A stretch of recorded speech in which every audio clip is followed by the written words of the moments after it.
अस्सलाम वालेकुम। कल की क्लास में हमने करिकुलम डेवलपमेंट के बारे में चंद चीज़ें जानी, खासकर स्टैट्यूटरी बॉडीज़ का क्या रोल है करिकुलम डेवलपमेंट में, यूजीसी, एनसीटीई, और इसके साथ साथ हमने जानने की कोशिश की कि करिकुलम डेवलपमेंट मॉडल्स जैसे हिल्डा टेबा या टाबा कहें आप उसको, और Tyler's model of curriculum development, आज हम उसको रिवाइज थोड़ा सा करेंगे और उसके साथ साथ जो अदर करिकुलम डेवलपमेंट मॉडल्स हैं उनको पढ़ेंगे। पढ़ने के साथ साथ हम उनको अंडरस्टैंड करेंगे लॉजिक, थ्रू लॉजिक, उससे आसानी होगी उन स्टेप्स को याद रखने में। सबसे पहले हम एक चीज़ पे आएंगे जो मैंने पहले कहा था कि आप ये याद रखें, इससे बहुत आसानी से आपके करिकुलम डेवलपमेंट मॉडल्स जो उनके स्टेप समझ आएंगे। तो what are those important components, if you can remember. Important components पे मैं लिखता हूँ, करिकुलम के फर्स्ट क्लास में मैंने ये पढ़ाए थे, इंपॉर्टेंट कंपोनेंट्स ऑफ करिकुलम। क्या थे वो? नंबर 1, मैं इसको अगर लॉजिक से मैं बताऊं तो कैसे, आप कहीं कॉलेज किसी भी प्रोग्राम में इनरोल्ड हैं, स्कूल, कॉलेज, यूनिवर्सिटी में, क्यों जाते हैं आप? पर्पस है, आपको कोई मकसद है, उस पर्पस मकसद को यहाँ हम ऑब्जेक्टिव्स कहेंगे। मास्टर बनना चाहता हूँ इसलिए एमएड कर रहा हूँ, प्रोफेसर बनना चाहता हूँ इसलिए पीएचडी कर रहा हूँ, राइट, डॉक्टर बनना चाहता हूँ इसीलिए मैं एमबीबीएस कर रहा हूँ। तो इसको हम क्या कहेंगे यहाँ पे, इस पर्पस जो तुम्हारा पर्पस को हम कहेंगे ऑब्जेक्टिव्स। तो पहले नंबर पे हम लिखेंगे ऑब्जेक्टिव्स। फिर आप टीचर बनने जा रहे हैं तो क्या कर रहे हैं आप उस इंस्टीट्यूट में जाकर? ऑफ कोर्स कुछ किताबें पढ़ रहे हैं, आप साइकोलॉजी पढ़ रहे हैं, फिलॉसफी पढ़ रहे हैं, आप ज़ूलॉजी पढ़ रहे हैं, बॉटनी पढ़ रहे हैं, हिस्ट्री पढ़ रहे हैं, आप डिपेंड करता है प्रोग्राम पर।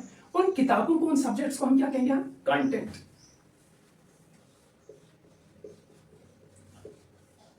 कंटेंट के बाद अब ये सवाल है कैसे पढ़ते हैं आप वो किताबें, वो सब्जेक्ट्स कैसे पढ़ाए जाते हैं? किताबों में कोई चीज लिखी है तो आप तक कैसे पहुंचाई जा रही है? यानी एक प्रोफेसर है there who teaches us through lecture method, lecture cum discussion method, or it can be demonstration method.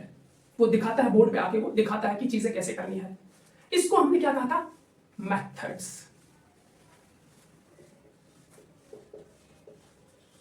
और लास्ट में ये सब कुछ होने के बावजूद फिर क्या होता है? एग्जाम होते हैं, असेसमेंट होती है, जिसको हम यहां पर एवेल्युएशन कहेंगे। ठीक है, ये सब कुछ हो गया।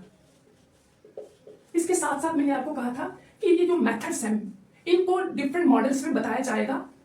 लर्निंग एक्सपीरियंसेस, यानी कंटेंट के साथ बच्चे कैसे एंगेज हों, क्या करवाएं आप डिबेट कर रहे हैं, करवा रहे हैं, डिस्कशन करवा रहे हैं क्लासरूम में, लेक्चर दे रहे हैं आप क्लासरूम में, किससे हो? ब्रेनस्टॉर्मिंग करवा रहे हैं, किससे आप बच्चों को एंगेज करवा रहे हैं कंटेंट के साथ। इसको हमने वहां कहा था कि मॉडल्स में इसको कहा जाएगा लर्निंग एक्सपीरियंसेस। इतना काफी है, ये मैं आपको रिकॉल करवा रहा था, ये इंपॉर्टेंट कंपोनेंट्स। अब जाके हम रिवाइज करेंगे कल जो हमने पढ़ा करिकुलम डेवलपमेंट मॉडल में से। करिकुलम याद रखेंगे, डेवलपमेंट मॉडल में से पढ़ा था हमने Tyler's model, Ralph Tyler's model of curriculum development. इसमें क्या देखा हमने? सबसे पहले, जिसको ऑब्जेक्टिव मॉडल भी कहते हैं, क्योंकि ये स्टार्ट ऑब्जेक्टिव से होता है। पहले नंबर पे टेलर साहब ने कहा कि तुम्हारे ऑब्जेक्टिव्स देखे जाएंगे। ये ऑब्जेक्टिव्स कैसे डिटरमिन होंगे, कौन सी चीजों को जहन में रखकर ये डिटरमिन होंगे, and that part will be discussed further in the next session. यहां पर सिर्फ कोशिश करेंगे हम इस लॉजिक के जरिए हम इन स्टेप्स को कैसे याद रखें। ऑब्जेक्टिव्स। दूसरे नंबर पे उसने क्या कहा था? Learning experiences, selection of learning experiences.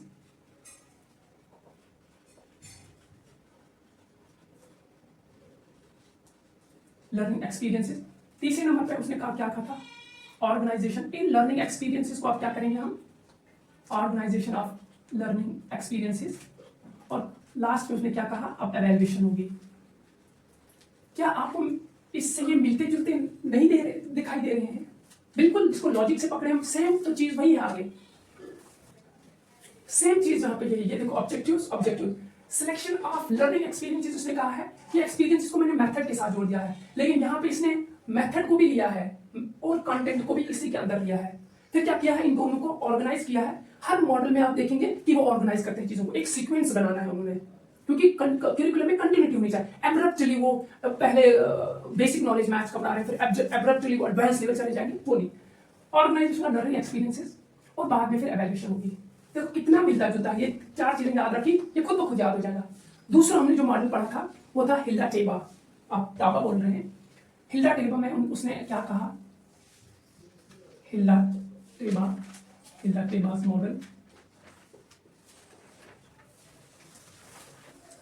ये कहती थी कि स्टार्ट जो होगा वो नंबर 1 पर डायग्नोसिंग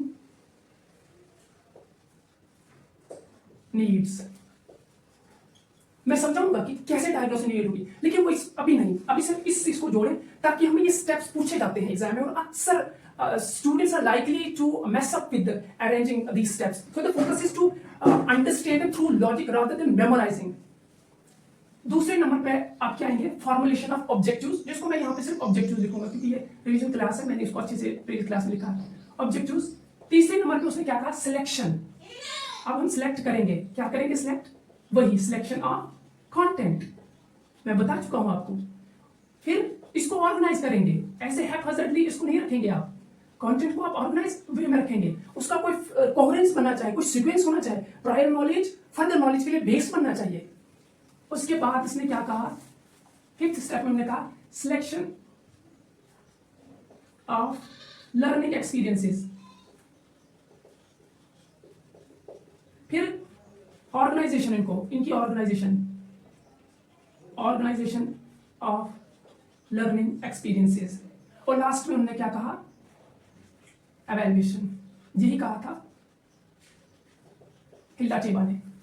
कितना सिमिलर इसके साथ, सिर्फ ये चीज आपको थोड़ा अलग लग रही थी। ऑब्जेक्टिव, सिलेक्शन ऑफ कंटेंट, यहाँ सिर्फ कंटेंट था, हमने इसको सिलेक्शन लगा दिया क्योंकि कंटेंट डाइवर्स है, बहुत ज्यादा है। अब उसमें से आपने कुछ स्पेसिफिक कंटेंट प्रोग्राम के लिए रखना है, पूरी दुनिया का तो आप सब्जेक्ट्स नहीं पढ़ा सकते हैं, चंद स्पेसिफिक सब्जेक्ट रखेंगे, इसलिए आप सिलेक्ट करेंगे वो कौन से होंगे। उसके बाद उसको ऑर्गेनाइज्ड वे में रखेंगे, पहले सेमेस्टर में क्या होना चाहिए, उसके बाद सेकंड सेमेस्टर में क्या होना चाहिए, थर्ड सेमेस्टर में क्या होना चाहिए, उसके बाद selection of learning experiences, organisation of learning experiences और एवेल्यूएशन। लर्निंग एक्सपीरियंसेस को दोबारा बता रहा हूं, यहां पर है कि जैसे डिबेट, यानी इस वे में इंटरैक्ट होगा स्टूडेंट्स का उस कंटेंट के साथ, लेक्चर से होगा, डिबेट से होगा, ब्रेनस्टॉर्मिंग, डिस्कशन करवा रहे हैं आप, यानी इसको हम लेमैन की लैंग्वेज में अगर हम समझे, ये कुछ मेथड्स हैं जिनके थ्रू हम बच्चों को पढ़ाते हैं, वो कंटेंट देते हैं। अब ये कुछ इनका बेसिक था, और प्रीवियस क्लास में ये सारा मैंने पढ़ाया है। आज हम इससे आगे बढ़ेंगे, वो मॉडल है Goodlad model, Goodlad's model of curriculum development. Goodlad's को हम कंपेयर करेंगे कि टेलर के साथ कैसे इसकी डिफरेंसेस बढ़ गए हैं। टेलर ने क्या कहा, यहां पर ही मैं लिखूं, मैं इसको इरेज करता हूं। गुडलैट मॉडल में, ये गुडलैट मॉडल करिकुलम डेवलपमेंट मॉडल है, गुडलैट्स मॉडल, याद रखिए करिकुलम डेवलपमेंट मॉडल है। गुडलैट्स मॉडल से पहले ये मैं आपको बता दूं कि ये जो मॉडल्स हैं, क्योंकि इससे ये कहना लाजमी है आपके लिए, फिर हम गुडलैट पे आ जाएंगे कि मॉडल्स जो करिकुलम डेवलपमेंट के हैं, करिकुलम डेवलपमेंट मॉडल्स जो हैं उनको हम 2 वे में देखेंगे। एक को हम कहेंगे टेक्निकल, या हम कहेंगे इसको साइंटिफिक, और दूसरे को हम कहेंगे यहां non technical, non scientific. Technical in the sense कि जैसे टेक्निकल एजुकेशन में एक प्रोसीजर होता है, स्टेप बाय स्टेप आप चीजें करते हैं सिस्टमैटिक वे में, आपने उस प्रोसीजर को फॉलो करना है। शुरुआत ऑब्जेक्टिव से होंगे, देन उसके बाद कोई दूसरा स्टेप होगा, तीसरा स्टेप होगा, चौथा स्टेप होगा। आप एक फिक्स्ड वे में जा रहे हैं, गुंजाइश नहीं है आपको ओपन होने की, कुछ और एक्सप्लोर करने की, बिल्कुल सीधा इस लाइन से चलते जाए। इसमें टेक्निकल मॉडल में क्या होते हैं, इसमें ऑब्जेक्टिव्स जो होते हैं प्री डिटरमिन्ड होते हैं, ऑब्जेक्टिव्स प्री डिटरमिन्ड होते हैं, प्री डिटरमिन्ड। और कौन करता है ये प्री डिटरमिन्ड, हमारे प्री डिटरमिन्ड ये एक्सपर्ट्स करते हैं। सब्जेक्ट एक्सपर्ट्स जो बैठे हैं वहां पर, वो किस स्पेस पे करते हैं आगे जाके, वो अभी नहीं मैं मिक्स करूंगा, यू कैन बी कंफ्यूज्ड। उसके बाद ऑब्जेक्टिव्स पे ये फोकस करते हैं, एक प्रोसीजर होता है इसका, एक प्रोसीजरल नॉलेज जैसा होता है, उस प्रोसीजर से आपने बिल्कुल उसी वे में जाना है आगे। और यहां पर ये जो सब्जेक्ट सेंटर्ड क्यूरिकुलम को जो प्रोपोनेंट है, वो इसको सपोर्ट्स करते हैं कि टेक्निकल मॉडल होना चाहिए, स्पेसिफिक ऑब्जेक्टिव्स, उसके बाद क्या स्टेप है, बिल्कुल प्री डिटरमिन्ड प्लान होना चाहिए वो। और इसके बारे में हम क्या बता सकते हैं टेक्निकल मॉडल में, हाँ इतना है। यहां पे ये जो नॉन टेक्निकल है, ये कौन से लोग इसको सपोर्ट करते हैं, जो लर्नर सेंटर्ड होते हैं, जो कहते हैं कि करिकुलम जो होना चाहिए वो लर्नर सेंटर्ड होना चाहिए, वो लोग इसको सपोर्ट करते हैं। और इसमें कोई फिक्स्ड रिजिडिटी नहीं होती कि ये ऑब्जेक्टिव्स है, ये प्रोसीजर है, बस इसी प्रोसीजर से आपने जाना है। नो, कोई रिजिड पार्ट नहीं होता इसमें फ्लेक्सिबिलिटी होती है कि स्टूडेंट्स क्लास में जाकर, स्टूडेंट्स प्रोग्राम में इनरोल्ड होकर वो खुद अपने लिए वो अपने लिए खुद डिसाइड करेगा कि किस पैथ और किस वे में मैंने इन चीजों को करना है। रिजिडिटी नहीं होती है, प्री डिटरमिन्ड कोई ऐसे ऑब्जेक्टिव्स नहीं होते हैं, फिक्स्ड पाथ नहीं होती है इसमें, फिक्स्ड पाथ नहीं। अब इसकी एग्जांपल मैं आपको देता हूं क्या क्या है। एग्जांपल में आप जाएंगे, एक ओपन क्लासरूम मॉडल है, दूसरा है वेनस्टीन, और तीसरा है रोजर्स मॉडल। रोजर्स मॉडल है, इन्होंने क्या कहा कि स्टूडेंट्स क्लास में जाएगा, वो अपने टैलेंट, एबिलिटीज और कैपेबिलिटीज के हिसाब से ही चीजें करेगा, वो ओपन है, कोई फिक्स्ड बात नहीं है, यानी इट्स मोर लाइक एक्सप्लोरेटरी। और इसमें एग्जांपल्स क्या है, अगर इसमें कौन कौन से आते हैं ये टेक्निकल मॉडल में, इसकी एग्जांपल है जैसे टेलर्स मॉडल मैंने कहा है, Tyler's model, then Hilda Taba's model, उसके बाद ये जो गुड लैड्स मॉडल, ये हाँ एक और आता है हंकिंस मॉडल, ये टेक्निकल या साइंटिफिक मॉडल के अंदर आते हैं। तो इसी में से आज ये दो हम पढ़ चुके हैं, इनके ऑब्जेक्टिव्स हैं। हाँ, टेलर तो ऑब्जेक्टिव से स्टार्ट होता है, इसको तो बताया जाता है ये ऑब्जेक्टिव मॉडल है। Then Hilda Taba diagnosis of need objectives, इसमें भी स्टेप बाय स्टेप प्रोसीजर पूरा दिया गया है। अब हम गुड लैड पे आते हैं, जो कि एक टेक्निकल मॉडल है। एक ब्रीफली एक चीज जो आपने जहन में रखनी है कि यहां पर तो पता चले एक टेक्निकल है, दूसरा नॉन टेक्निकल है, ये भी याद रखें। एक बार एग्जाम में पूछा गया था, which one of the following model is curriculum development model, तो ऑप्शन दिए गए थे एवेल्यूएशन मॉडल के भी। तो ये वाले मॉडल्स हैं, ऐसे मैं इसको लिखूं, एक होता है मॉडल्स जो होते हैं करिकुलम के, एक को हम बोलेंगे डेवलपमेंट, करिकुलम डेवलपमेंट मॉडल्स, दूसरे को एवेल्यूएशन। आगे हम पढ़ेंगे एवेल्यूएशन। एवेल्यूएशन में आप ये कह रहे हैं कि ये कितना इफेक्टिव है, जो इंटेंडेड गोल्स हैं क्या वो रियलाइज कर रहे हैं हम या नहीं आफ्टर इंप्लीमेंटिंग द करिकुलम। और डेवलपमेंट में आप कह रहे हैं कि बनाना कैसे है, कौन कौन से एक्सपीरियंस डालने हैं। तो एवेल्यूएशन में आपने कहा वो जो सब कुछ डाला वो कितना इफेक्टिव है। यस, ये छोटी सी बात आप याद रखें। अभी हम करिकुलम डेवलपमेंट मॉडल्स पे आ रहे हैं, उसमें से गुड लैड्स का मॉडल हम पढ़ेंगे। गुड लैड्स के मैं रफ करता हूं,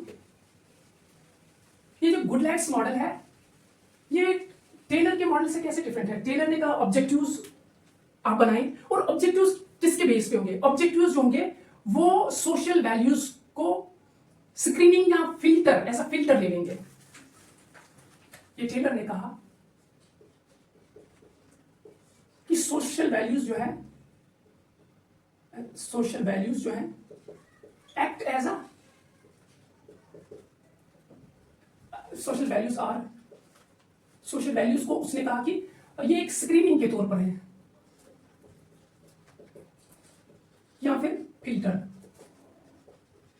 यहां पे गुड लैड मॉडल ने क्या कहा, नहीं आप इनको क्यों कह रहे हैं स्क्रीनिंग के तौर पर है, यानी कोई ऑब्जेक्टिव जो है उसको स्क्रीन इन किया जाएगा या आउट किया जाएगा, ये कह रहे हैं वो मैच किया जाएगा जो सोशल वैल्यूज है।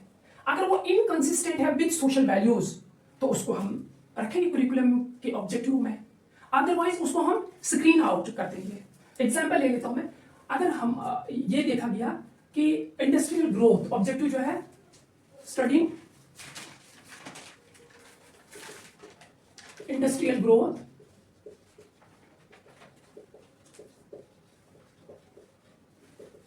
Without the concern of environment. अगर ये ऑब्जेक्टिव आपने बना लिया तो सोसाइटल वैल्यूज क्या है कि हमें सस्टेनेबल सोशल, ये सोशल वैल्यू है, सस्टेनेबल डेवलपमेंट होनी चाहिए। आप तो एनवायरमेंट को इतना तबाह करके जाएंगे, सस्टेनेबल डेवलपमेंट होनी चाहिए। यानी ये जो ऑब्जेक्टिव है ये इस सोशल वैल्यू के साथ कॉन्सिस्टेंट नहीं है, इनकॉन्सिस्टेंट है। तो टेलर ने क्या कहा, इस ऑब्जेक्टिव को आप क्या करें, क्रॉस करें। इसने इसको मैच किया सोशल वैल्यू के साथ जो कि सस्टेनेबल डेवलपमेंट है, वहां से फिल्टर आउट कर दिया। तो गुडलैंड मॉडल ने क्या कहा कि इसको आप मैच करके फिर फिल्टर करवा रहे हैं, क्यों ना ऐसा किया जाए कि जो जो वैल्यूज हैं, सोशल वैल्यूज हैं, यही बेस बने क्यूरिकुलम के, हम इनके बेस पे ही ऑब्जेक्टिव को डिटरमाइन करें। तो कौन कौन सी वैल्यूज पे गुडलैंड ने कहा, सोशल वैल्यूज कहा, कल्चरल वैल्यूज, मॉरल वैल्यूज। आगे जाकर क्या होता है कि सोशल वैल्यूज में आपका क्या आएगा, डेमोक्रेसी। ये हमारे सोशल आइडियल्स हैं, डेमोक्रेसी, इक्वालिटी, ये अगर आपकी सोशल वैल्यूज हैं तो आप ऑब्जेक्टिव कैसे बनाएंगे, तो आप इंक्लूसिव एजुकेशन का जो ऑब्जेक्टिव बनेगा यहां पर वो आप बना दे इंक्लूसिविटी, जो कि है भी representation of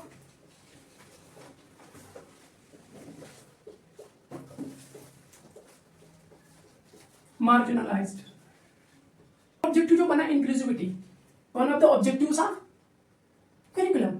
तो ये कहां से निकला, ये वैल्यू से निकला। कौन सी, सोशल वैल्यूज है। ऐसे ही उन्होंने कहा कल्चरल वैल्यूज, कल्चरल वैल्यू में से जैसे हम कल्चरल हेरिटेज की बात करते हैं, किसने कहा ये, प्रिजर्वेशन ऑफ कल्चरल हेरिटेज, ये 1986 पॉलिसी जो हुई थी, नेशनल पॉलिसी ऑफ एजुकेशन, उसने भी कहा था कल्चरल हेरिटेज को प्रिजर्व करना है। ये किसने कहा, ये आइडियलिज्म ने भी कहा। उनका जो एम्स एजुकेशन के, वहां वो कहते हैं preservation transmission of cultural heritage. ये कल्चरल हेरिटेज, वो जो कल मैंने यूनेस्को का कहा था, वो कई साइट्स को कल्चरल हेरिटेज वो डिक्लेयर कर देती है। उनका कल्चरल इंपॉर्टेंट बहुत ज्यादा होता है, उससे आर्किटेक्चर हमें पता चलता है। इससे आप निकाले ऑब्जेक्टिव्स। और मॉरल में आप देखेंगे आपकी ऑनेस्टी है, कंपैशन है, देन उसके बाद कोऑपरेशन है, आप ग्रुप एक्टिविटीज करवा रहे हैं क्लास में, क्यों, ये वैल्यूज आप उनके अंदर इनकलकेट कर रहे हैं। और ये निकली कहां से है, ये जो ऑब्जेक्टिव्स हैं आपके एजुकेशन के कि डेमोक्रेटिक सिटीजनशिप होने चाहिए, कोऑपरेटिव होने चाहिए, रिस्पॉन्सिबल, उनको अपनी राइट्स ड्यूटीज का पता होना चाहिए, ये इन्हीं मॉरल वैल्यूज से या अदर वैल्यूज से तो निकल रही है ना। यही कहा गुडलैंड ने कहा कि आपकी जो वैल्यूज हैं उनसे ही ऑब्जेक्टिव्स निकालें, ना कि आपको एक ऑब्जेक्ट सोशल वैल्यूज को एक स्क्रीनिंग के तौर पर देखें। अब इसके बाद हम गुडलैंड के मॉडल पे क्या इंपॉर्टेंट है, हम इसको, इसने कहा कि सोर्स ऑफ डेटा क्या रहेगा करिकुलम के लिए, कहां से हम चीजें लाएं, फिर उस करिकुलम को बनाएं, उसमें डालें। वेल, इसने इनको डिफरेंट चीजों में बताया है। इसको मैं लिखूं सोर्स ऑफ डेटा करिकुलम के लिए। आप करिकुलम तो बना रहे हैं। एक इन्होंने कहा वैल्यूज, दूसरा हमने कहा फंडेड नॉलेज,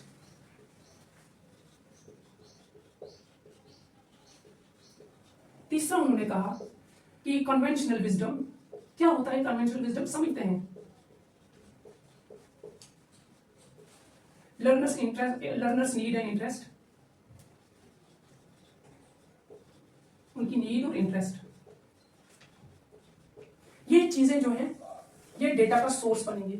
वैल्यूज में उसने क्या कहा, अभी मैंने वैल्यूज को यहां पे बता दिया है। इन वैल्यूज के बेस पे आप ऑब्जेक्टिव्स को फ्रेम करें। फंडेड नॉलेज को उसने क्या कहा, ये एक रिसर्च हुई है,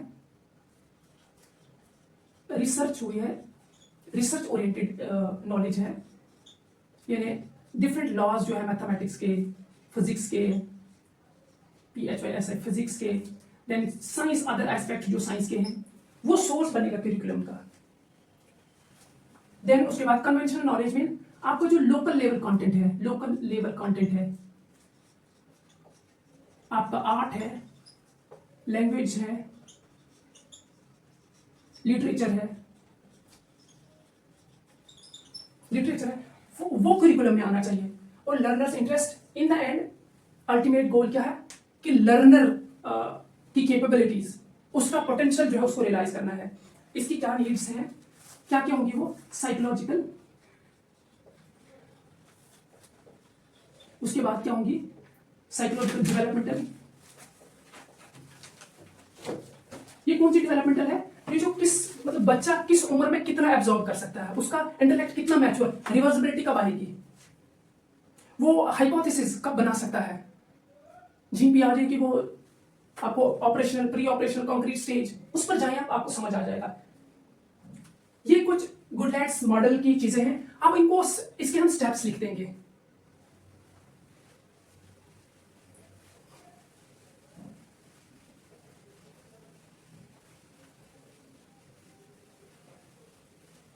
स्टेप में उन्होंने कहा, पहले कहा कि आप वैल्यूज को ले लें,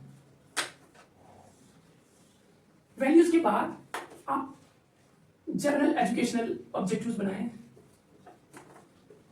जनरल एजुकेशनल ऑब्जेक्टिव्स। ये आपने कैसे, बिहेवियरली, मैं समझाऊंगा आपको, बिहेवियरली बड़ा इंपॉर्टेंट है। बिहेवियरली का मतलब क्या होता है, कहते हैं कि ऑब्जेक्टिव जो है इन बिहेवियरल टर्म में होनी चाहिए। वो क्या है आज मैं बता दूंगा आपको, बहुत इंटरेस्टिंग चीज है। उसके बाद क्या कहा, इसको हम रेक्टेंगुलर बॉक्स में रखते हैं। फिर उन्होंने कहा कि सिलेक्शन ऑफ एक्सपीरियंसेस,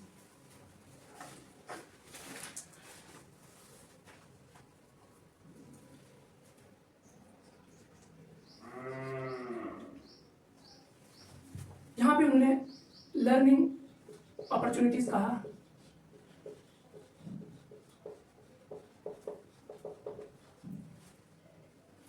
फिर उसके बाद स्पेसिफिक,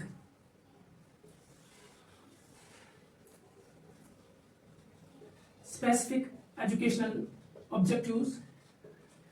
फिर उन्होंने क्या कहा, ये बिहेवियरली आपने ये बिहेवियरली आपने स्टेट करनी है यहाँ पे। फिर लास्ट में उन्होंने क्या कहा कि इसको आप ऑर्गेनाइज करेंगे, ऑर्गेनाइजिंग कंटेंट, और एंड में क्या है, स्टूडेंट। यहां पे एक बात आप याद रखें, ये मैं रेड से लिखता हूं, जो कि यहां पे एक चीज आ जाएगी, वो है बिहेवियरल एलिमेंट,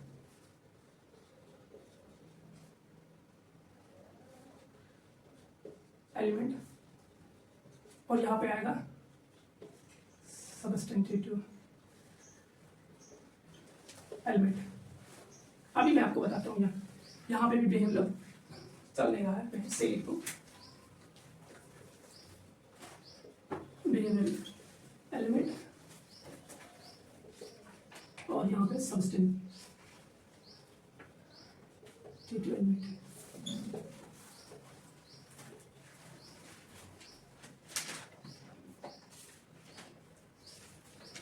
अब ये चीजें हो गई, वैल्यूज का मैंने बता दिया आपको, सोशल वैल्यूज हो सकती हैं, मॉरल वैल्यूज हो सकती हैं। उसके बाद जर्नल एजुकेशनल ऑब्जेक्टिव्स, बिहेवियरली क्या, जर्नल मींस जब भी हम ऑब्जेक्टिव्स को डिफाइन करते हैं ना, तो एक जैसे डेवलपमेंट ऑफ साइंटिफिक टेम्परामेंट, वो एक जर्नल ऑब्जेक्टिव आ जाता है। फिर हम बाद में जाते हैं, तो ये मेजरेबल होना चाहिए, वो तो बहुत लंबा है, उस पर टाइम लगेगा, ईयर्स लगेंगे। उससे पहले आपको अपने छोटे छोटे स्टेप्स के बारे में पता होना चाहिए कि प्रोग्रेस हो रही है, उनको मेजरेबल हम कहते हैं कि उस आप फिर उस छोटे को फिर टुकड़ों में बांटेंगे, छोटे छोटे, तो उसको हम कहेंगे स्पेसिफिक। छोटी छोटी चीजें वो कौन सी है जो करके पता चले, इंश्योर हो जाए कि आप उस मंजिल की ओर जा रहे हैं। इसमें ये चीज जो है, इसने कहा कि बिहेवियरल एलिमेंट में क्या है, और सबस्टेंटिव। बिहेवियरल एलिमेंट में आपका आ जाएगा, बिहेवियर एलिमेंट में आपका आ जाएगा कि आपका एक्शन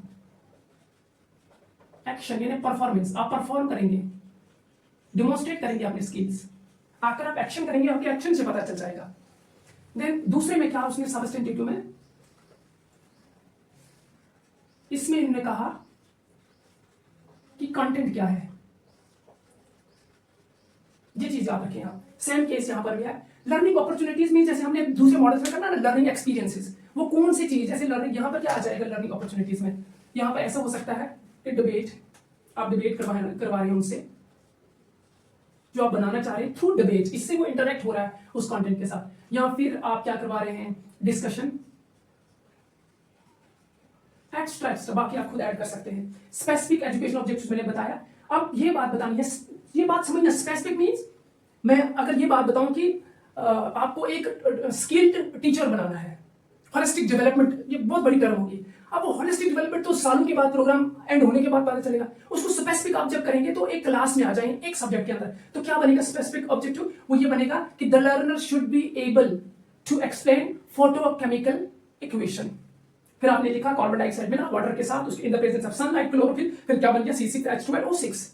ये स्पेसिफिक है, उस क्लास के अंदर लेसन प्लान डिलीवर करके ये पता चल गया। इसके बारे में शायद समझ आई होगी आपको। फिर उस कंटेंट को ऑर्गेनाइज्ड करना है, पहले बता चुका हूं, अब नहीं बताऊंगा। Students, in the ultimate goal क्या है, इस स्टूडेंट्स को हमने इंप्रूव करना है। ये सारी चीजें किसको होंगी, स्टूडेंट्स को देखकर। ये कुछ चीजें थी Goodlad's model of curriculum development, hope model. एक चीज मैं आपको यहां बताना भूल गया, वो है कि बिहेवियरली क्या होता है। जब भी कोई बताए ना कि अपने ऑब्जेक्टिव्स बिहेवियरल टर्म में लिखें, ये चीज आप देखेंगे अक्सर जब ब्लूम्स टैक्सोनॉमी आप पढ़ते हैं, लेसन प्लान्स बनाते हैं, या आगे भी बिहेवियरली टर्म। ये है क्या बिहेवियरली टर्म, जैसे अगर मैं एक ऑब्जेक्टिव बनाऊं, the learner will be able to explain photochemical, photo CH3 equation. आपने लेसन डिलीवर किया, फिर उसका था कि बाद में ये एक्सपीरियंस देकर, क्लास देकर ये वो करेगा। अब क्या होता है, अगर इसको उलट कर दूं मैं, या ऐसे लिखूं, लर्नर विल अंडरस्टैंड। ये अंडरस्टैंड वर्ड जो है ना, इसने खराब कर दिया सारा। अंडरस्टैंड ये एक स्टेटिव वर्ब है, इंग्लिश में अगर आपने पढ़ा होगा, मतलब related to the state of the mind. English में हम इनको ऐसे समझते हैं कि इनके साथ ING फॉर्म नहीं लगती। आप कह रहे हैं आर यू अंडरस्टैंडिंग, नो, हम ऐसे कहते हैं do you understand, do you follow, ना do you, are you following, नहीं। इस कॉन्टेक्स्ट में मींस ये जो अंडरस्टैंड है, ये कुछ स्टेटिव वर्ब है। इस स्टेट को हम, मेंटल स्टेट को हम मेजर नहीं कर सकते। Do you understand, yes I understand, नहीं। इसकी जगह अगर आप एक्सप्लेन लिखेंगे, एक्सप्लेन मींस वो आएगा बोर्ड पर देखो इक्वेशन लिखेगा, वो लिखेगा सी, कार्बन डाइऑक्साइड हमारा है CO2 + H2O मिल गया, उसके बाद in the presence of sunlight and chlorophyll, फिर C6H12O6 उसने बनाया, फिर उसके बाद में वो देखेगा कि यार रिएक्शन बैलेंस हो रही है या नहीं, एक्सप्लेन कर दिया उसने। यही बिहेवियरल होता है, यानी मेजरेबल होने चाहिए, मेजरेबल होने चाहिए।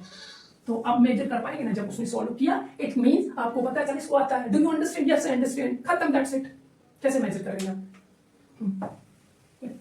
ये बिहेवियरल बता दिया मैंने। अब हंकिन्स मॉडल पे हम जाते हैं। हंकिन्स मॉडल का पहला स्टेप जो है वो है करिकुलम कंसेप्चुअलाइजेशन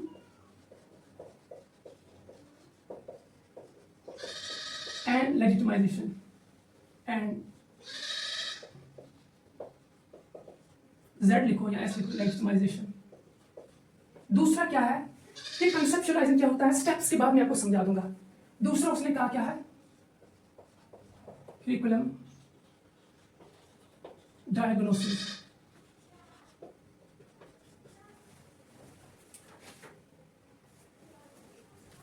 तीसरा करिकुलम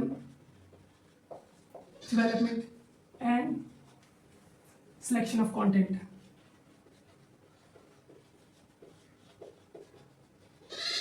चौथा curriculum development and selection of learning experiences। उसके बाद क्या कहा हमने, curriculum implementation।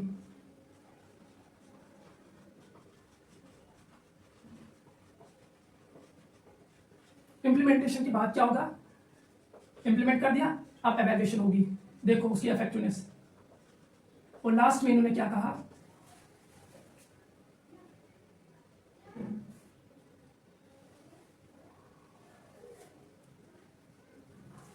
Curriculum maintenance. अब इनको हम समझते हैं। ये करिकुलम कंसेप्चुअलाइजेशन क्या है, इसको हम समझकर कोशिश करते हैं कि इन मॉडल्स को समझें। मेमोराइजेशन से बोल सकते हैं, अगर आप रोड मेमोरी में अच्छे हैं तो फिर दैट्स गुड। हम किन को अगर आप आप सर्च करेंगे थोड़ा इसका मतलब क्या है, तो इसको निकलेगा आपका माइंड से। हंकिंग का आपको निकलेगा माइंड से, जब तक नहीं है। हंकिंग का आपका निकलेगा किससे? माइंड से। माइंड में क्या करते हैं आप, यानी माइंड में कोई फ्रेमवर्क बनाइए आप, कोई पूरा नक्शा तैयार करें कि हमने चीजों को कैसे करना है, कुछ डेलिब्रेशन होगी, सोसाइटी की क्या नीड्स होंगी, लर्नर्स की क्या नीड्स होंगी, इसको कैसे बनाएं, learner centre, teacher centre, dynamic बनाएं, इंक्लूसिविटी होनी चाहिए या नहीं। आप ये यानी माइंड में कंसेप्चुअलाइज मेंटल फ्रेमवर्क बन रहा है यहाँ। उसके बाद मेंटल यानी माइंड इसका रिलेटेड है माइंड के साथ। माइंड में क्या करते हैं आप, फ्रेमवर्क बनाते हैं जिसको हम कंसेप्चुअलाइजेशन कहते हैं। और लेजिटिमाइजेशन मींस इसको लेजिटिमेट कैसे बनेगा, कोई इलीगल काम कर रहा है नहीं। लेजिटिमाइजेशन मींस इसको एक्सेप्टेंस मिलनी चाहिए, किससे? यानी जो बेस है, जिन लोगों के लिए वो बन रहा है, वो जो स्टेक होल्डर्स हैं, क्या उनकी एक्सपीरियंसेस, उनको जो उनके वो इंटरेस्ट नीड्स क्या है, वो रिफ्लेक्ट कर रहा है वो करिकुलम या नहीं। तो एक्सेप्टेंस लेजिटिमाइजेशन उनसे मिलेगी, यानी एक्सेप्टेंस उन लोगों से मिलेगी, स्टेक होल्डर जिनके लिए ये बन रहा है। फिर करिकुलम डायग्नोसिस, यहाँ पे आप क्या करते हैं कि डेलिब्रेशन भी होगी, यहाँ पे डिस्कशन होगी, डिफरेंट लोग एक्सपर्ट्स बैठेंगे और अदर स्टेक होल्डर्स भी बैठेंगे, ये सारी डेलिब्रेशन यहाँ पर ही होगी। डेलिब्रेशन यहाँ पे आपको एम्स, गोल्स, ऑब्जेक्टिव्स देखे जाएंगे। उसके बाद डायग्नोसिस का, करिकुलम का डायग्नोसिस होगा। देन नेक्स्ट हम आएंगे curriculum development and selection of content. ये सिलेक्शन ऑफ कंटेंट शायद मैं पहले एक्सप्लेन कर चुका हूं, नहीं तो सुनिए। Selection of content means knowledge diverse है, फंडेड नॉलेज बहुत है वो, लेकिन आप कौन से फिर सब्जेक्ट उसमें रखेंगे, लेमैन के लिए कौन से सब्जेक्ट आप रखेंगे उस करिकुलम में, कौन से एक्सपीरियंसेस आप रखेंगे। प्रोजेक्ट वर्क बहुत है, क्या रखेंगे आप? हमने बीएड में रखा each one teach one, each one plant one. Well आप सिलेक्ट करें, सिलेक्शन के बाद फिर किस सेमेस्टर में क्या होना चाहिए, जिसको हम कहते हैं ऑर्गेनाइजेशन। वो कियाटिक नहीं होना चाहिए, हैphazardly नहीं होना चाहिए, उनके बीच में कोई कोहेरेंस होना चाहिए, कोई सीक्वेंस होना चाहिए, आर्टिकुलेशन होनी चाहिए।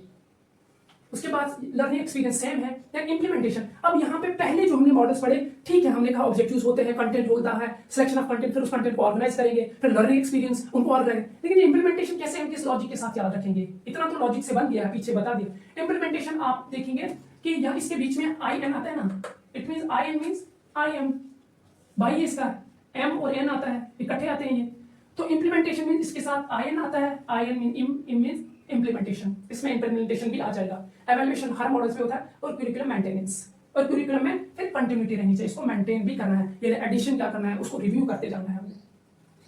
कोई और चीज जो समझाने के काबिल इसमें हो, शायद इतना काफी है। भाई कोई इसके रिलेटेड कोई सवाल हो तो आप कमेंट सेक्शन में डाल सकते हैं। नेक्स्ट हम पढ़ेंगे, दूसरा मॉडल है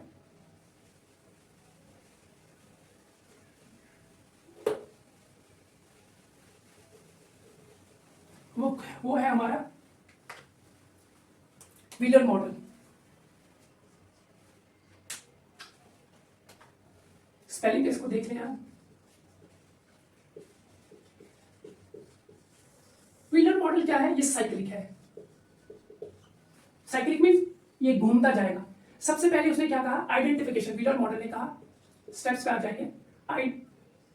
आइडेंटिफिकेशन, किसका आइडेंटिफिकेशन करें आप? एम्स करें, एम्स का, गोल्स का करें, गोल्स के बाद फिर ऑब्जेक्टिव्स, ऑब्जेक्टिव्स के बाद इसने क्या कहा, इसने फिर कहा नेक्स्ट स्टेप है इसका सिलेक्शन ऑफ लर्निंग एक्सपीरियंसेस। यहां पर लिखते हैं हम सिलेक्शन ऑफ लर्निंग एक्सपीरियंसेस।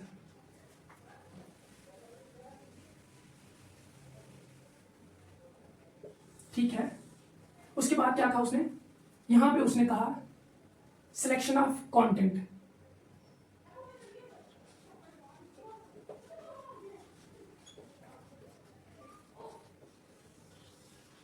अब आगे जाकर ये क्या क्या कहेगा कि यहां पर ये ऑर्गेनाइजेशन, थोड़ा नीचे लिखते हैं हम,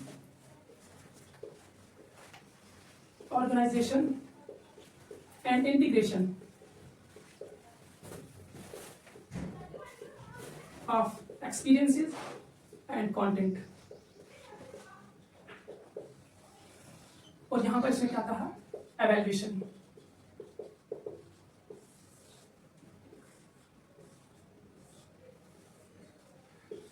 एक साइकिल की तरह इसने बता दिया, यानी असेसमेंट जो होगी वो कंटिन्यूसली होगी, ये एंड कहीं पे नहीं होगी। आपने आइडेंटिफाई किया, एम्स को किया, ऑब्जेक्टिव्स को किया आपने, फिर उसके बाद आप ये पता चल के कि क्या एम्स है, क्या ऑब्जेक्टिव्स हैं, उनको रियलाइज करने के लिए आपने उसी तरह के स्पेसिफिक एक्सपीरियंसेस चुने, उसके बाद कंटेंट, और इनको फिर ऑर्गेनाइज किया यहाँ पर एबल। अभी तक जो लॉजिक लगा रहे थे हम, यहाँ पे वो कंट्राडिक्ट कर रहा है। हम बता रहे थे कि कंटेंट दूसरे नंबर पे आ जाएगा, यानी मैंने कहा था ऑब्जेक्टिव्स, उसके बाद क्या कहा था, कंटेंट, कहीं मॉडल्स पे फिर इसको ऑर्गेनाइज करते हैं, फिर मेथड्स कहा था, फिर जिसको मैंने कहा था लर्निंग एक्सपीरियंसेस, और क्या कहा था, एवेल्युएशन। लेकिन यहाँ पे कंट्राडिक्शन क्या है, अगर उस लॉजिक से चले, कंट्राडिक्शन यह है कि पहले आना चाहिए था सिलेक्शन ऑफ कंटेंट, उसके बाद आना चाहिए था सिलेक्शन ऑफ लर्निंग एक्सपीरियंस। ये उलट हो गया है। कैसे, याद रखिए इसको, कौन सा लॉजिक लगाएं आप। व्हील का मतलब क्या होता है, टायर। आप देख रहे हैं गाड़ी 4 टायर पे चलती है, एक उसे पीछे लटका दिया है, यानी उल्टा पीछे लटका दिया, कहीं वो होता है पेंचर शेंचर ना हो टायर, कहीं ऐसी जगह जहां कोई वर्कशॉप ना हो, यानी उल्टा लटका दिया, उल्टा है वो, यही उल्टा हो गया ये। इस लॉजिक से आप याद रख सकते हैं, यही कंटेंट है, यही सब कुछ तरीके हैं, लेकिन ये व्हील है, व्हील मींस उल्टा लटका दिया, पीछे लटका दिया, एक मींस पहले एक्सपीरियंस से डालेगा, बाद में कंटेंट डालेगा, और 4 टायर्स होते हैं गाड़ी के, वो 5 मिला के चल रहा है। ये देखो, इनको अलग अलग लिखना होता है, organisation of content, organisation of learning experiences, इसलिए दोनों को एक ही जगह लिख दिया है। इस लॉजिक के साथ जाएंगे तो कभी भूलेगा नहीं। फिर बाद में एवेल्युएशन होती है। क्या है ये, साइक्लिक मॉडल है। एक अहम बात मुझे याद आई, वो जो हम ये वाला मॉडल हमने पढ़ा था, इसको हम डिसीजन मेकिंग मॉडल भी कहते हैं, डिसीजन मेकिंग मॉडल।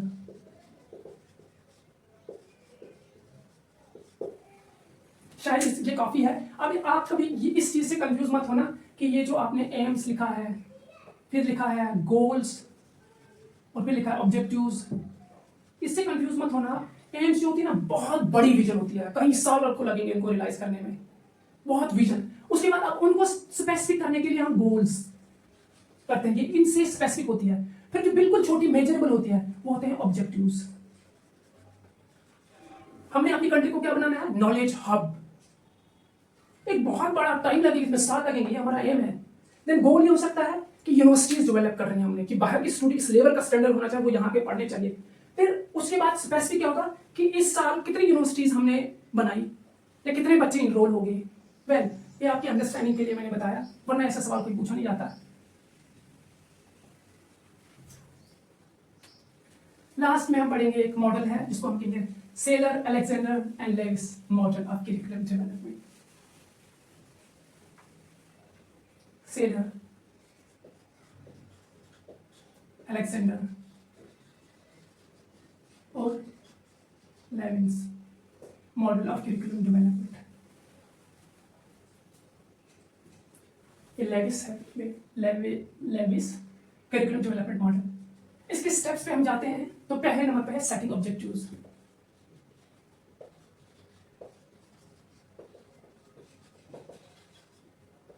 फिर घुमा फिरा के वही चीज, उसी चीज,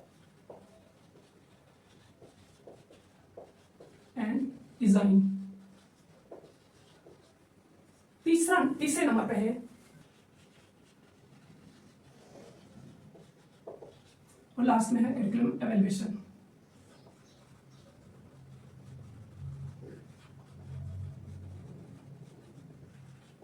क्या चीज इसमें समझाने वाली है, ये जो प्लेन वाला है, ये वाला, इसमें इसने गोल भी, एम्स क्या है, ऑब्जेक्टिव्स क्या है, डेलिब्रेशन भी हुई है, वो नीड डायग्नोस भी हो गया है, कंटेंट भी इसमें इसने डाल दिए हैं, लर्निंग एक्सपीरियंसेस भी इसने इसमें डाल दिए हैं, बाद में इंप्लीमेंटेशन है। और ये इसके स्टेप्स आप कुछ याद रखें, तो खासकर मॉडल्स में आप ये चीज याद रखनी है, आपने स्टेप्स याद रखने हैं। और ये उसको कहेंगे कि कभी ऑर्डर्स में लगा कर दें, या कभी ग्रासरूट मॉडल किसको बोलते हैं, ऑब्जेक्टिव मॉडल किसको बोलते हैं, इंडक्टिव अप्रोच से कौन मॉडल चलता है, डिडक्टिव अप्रोच से कौन मॉडल चलता है, ट्रेडिशनल कौन सा माना जाता है, या फिर एनालिटिकल क्वेश्चन आ जाए तो वो इस मॉडल को, ट्रेडिशनल टेलर्स मॉडल को एसोसिएट करेंगे, शायद आइडियलिज्म के साथ कर देंगे वो, या फिर आपका टेक्निकल मॉडल कौन सा है, नॉन टेक्निकल क्या है, टेक्निकल किसके बेस पे उसको कह रहे हैं, या फिर ये हो सकता है कि टेलर्स मॉडल हिल्डा टेबा के मॉडल से कैसे डिफरेंट है। जो मैंने बताया है वो ग्रास रूट है, वो लर्नर्स टीचर्स से बनता है, उनको इन्वॉल्व करता है, और टेलर का वो तो ऊपर से एक्सपर्ट जो होते हैं उनसे ही बनता है, और वो सब्जेक्ट सेंटर्ड होता है। देन उसके बाद ये क्या पूछा जा सकता है, हम किन मॉडल को दूसरा नाम क्या है, डिसीजन मेकिंग मॉडल है। देन उसके स्टेप्स पूछे जा सकते हैं, क्या क्या स्टेप्स हैं, ऑर्डर में लगाएंगे या कुछ स्टेप देंगे और कहेंगे कि इनमें से कौन सा उसका स्टेप नहीं है। और ये पूछ सकते हैं कि गुडलैट मॉडल जो है वो टेलर के मॉडल से कैसे डिफर करता है। टेलर ने तो कहा कि वैल्यूज से ही आप ऑब्जेक्टिव्स बनाएं, टेलर ने कहा नहीं, उनको हम स्क्रीनिंग, कोई ऑब्जेक्टिव है उसको देखो ये वैल्यू से कॉन्ट्राडिक्ट करता है, अगर करता है तो उसको आप स्क्रीन आउट करें, अगर नहीं करता है तो स्क्रीन इन कर दें, उसको रख लें। फिर ऐसे जैसे सवाल पूछे जा सकते हैं। और hope it was helpful and yes, if you like my class, do hit the like button, subscribe to my channel, and if you think there is need to improve or anything, you can make suggestion, because I'm new educator. I would like to learn, make my class effective and evolve every day. Thank you, and thank you for watching.